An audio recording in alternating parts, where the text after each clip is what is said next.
प्रश्न संख्या 1। आपने प्रश्न किया कि विवाह में विलंब हो रहा है और आपने अति उत्तम प्रश्न किया है,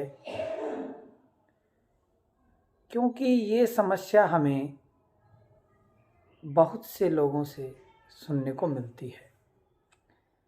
होता ये है कि बार बार रिश्ते आते हैं, बातें चलती हैं, रिश्ता पक्का सा हो जाता है, पर पुनः फिर वही समस्या और रिश्ता पक्का होकर के भी बिल्कुल से ख़त्म सा हो जाता है।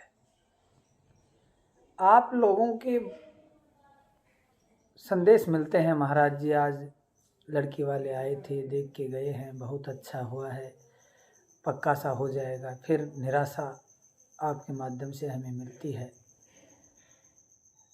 विवाह योग में कई प्रकार की समस्याएं होती हैं। जिन बच्चों के विवाह नहीं होते हैं या विलंब हो रहे हैं या बातें चल करके रह जाती हैं, 5, 7, 10 जगह से रिश्ते आते हैं और रिश्ता पक्का नहीं हो पाता है।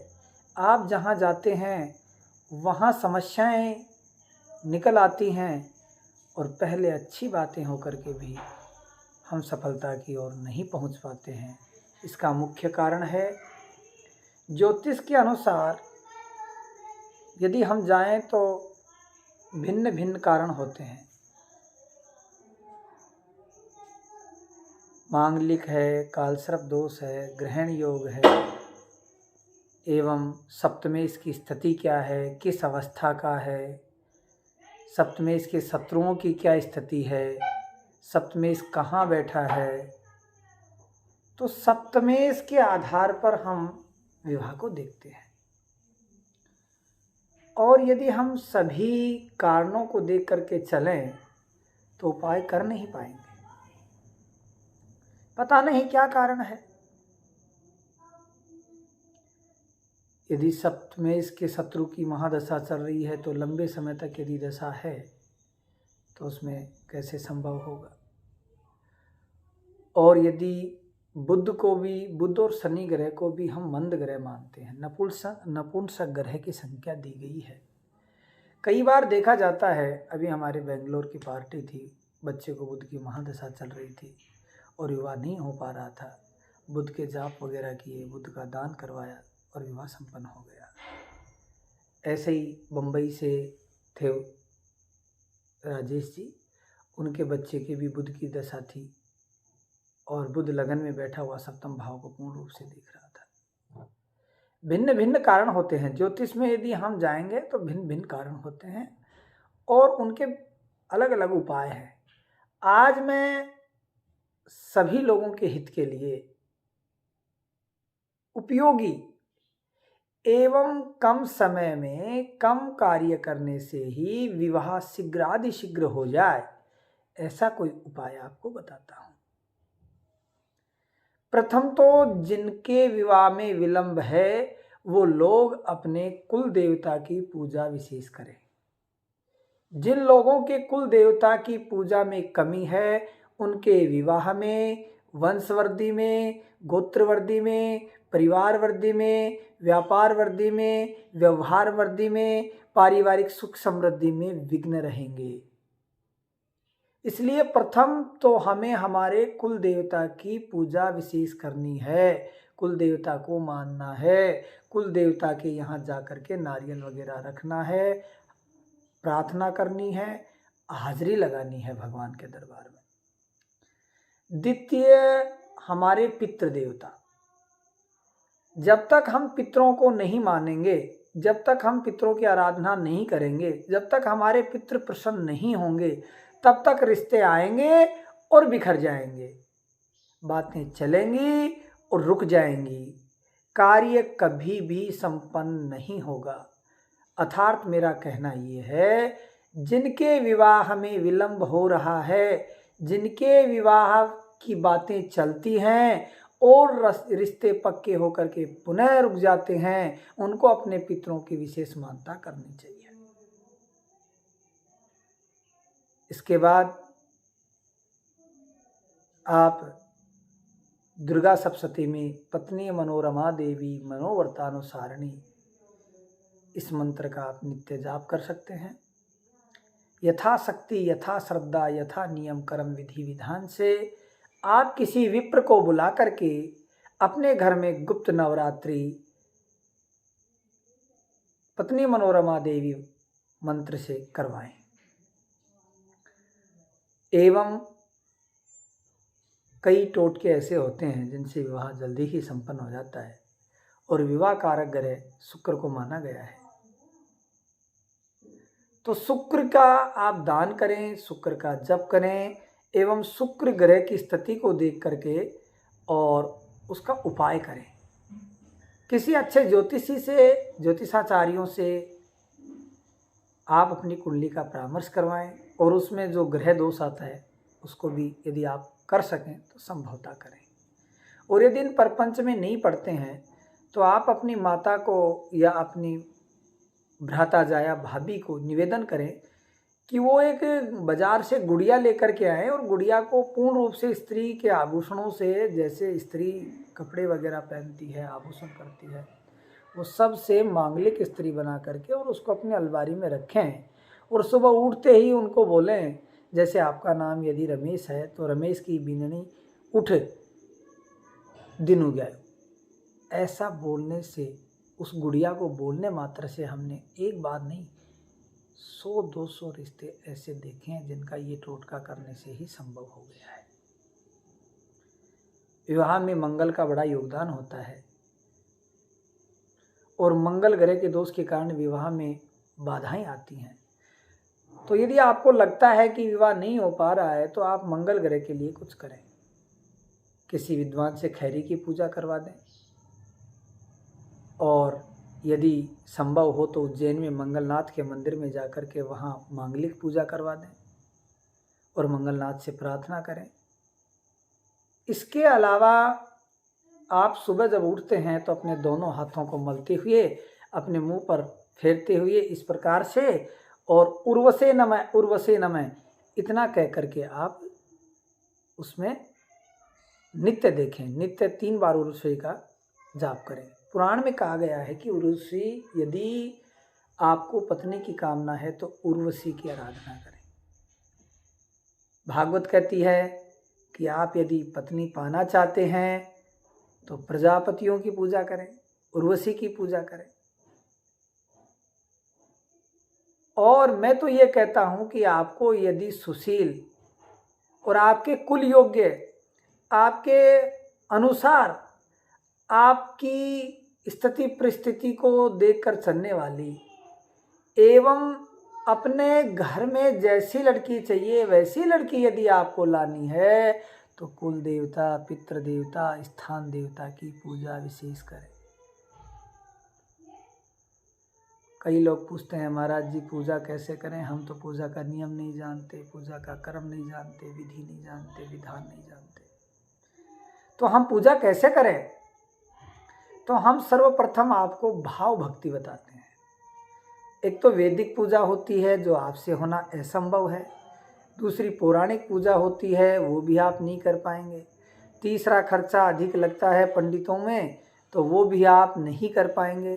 तो कम से कम आप भाव पूजा तो कर सकते हैं, भले ही पितृ देवता हो, कुल देवता हो, कोई भी देवता हो, उसकी आप तस्वीर आपके सामने रख लें, पाटा लगा लें, पाटे पे कपड़ा बिछा लें आसन लगा करके और अपने इष्ट देव की, कुल देव की, पितृदेव की जो भी आप तस्वीर लगा लें। तस्वीर को नित्य कपड़े से पूछें, गीले कपड़े से, और पूछ करके और पुनः स्थापित कर दें। पानी का लोटा सामने रख दें और आह्वान करें कि हे कुल देवता, मैं आपकी पूजा कर रहा हूँ, आप इस आसन पे आकर के विराजमान हो जाएं। 4 बार जल छोड़ें सामने। 4 बार जल छोड़ने का मतलब ये है, पहले जल छोड़ने से आप हाथ धो, दूसरे से पैर धो लो, तीसरे से मुख धो लो, चौथे से अपने बदन पे, अपने शरीर पे पानी डाल लो, स्नान कर लो। फिर यदि संभव हो तो पंचामृत, दूध, दही, शहद, घी, खांड मिला करके आप पंचामृत बना करके एक बार पंचामृत से स्नान कराएं।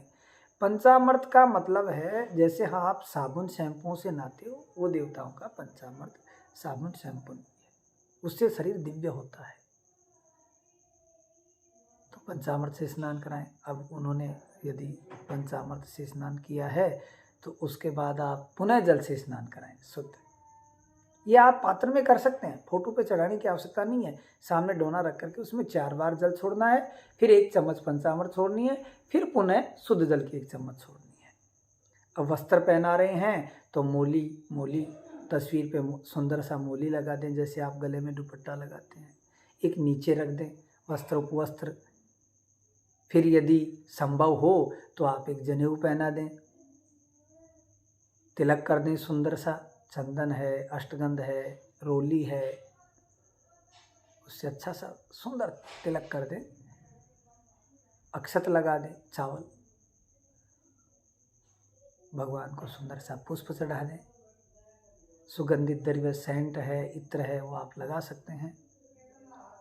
फिर अबीर गुलाल आदि जो भी है आपके पास वो समर्पण कर दें भगवान को।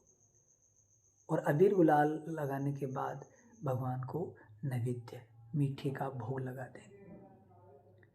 संभावित हो तो भोग में तुलसी अवश्य लगाएं। कुछ देवताओं के लिए तुलसी निषेध है, उसकी जानकारी करके ही लगाएं। अब आपने भगवान को मीठा खिलाया है, खिलाने के बाद आचमन करा दें, 1 बार जल छोड़ दें। और आचमन करने के बाद ऋतुफल का मतलब ये नहीं है आप बाजार से सेब अनार खरीदो, जो भी ऋतु चल रही है उसमें जो फल उपलब्ध है वही आप भगवान को ऋतुफल खिला दें।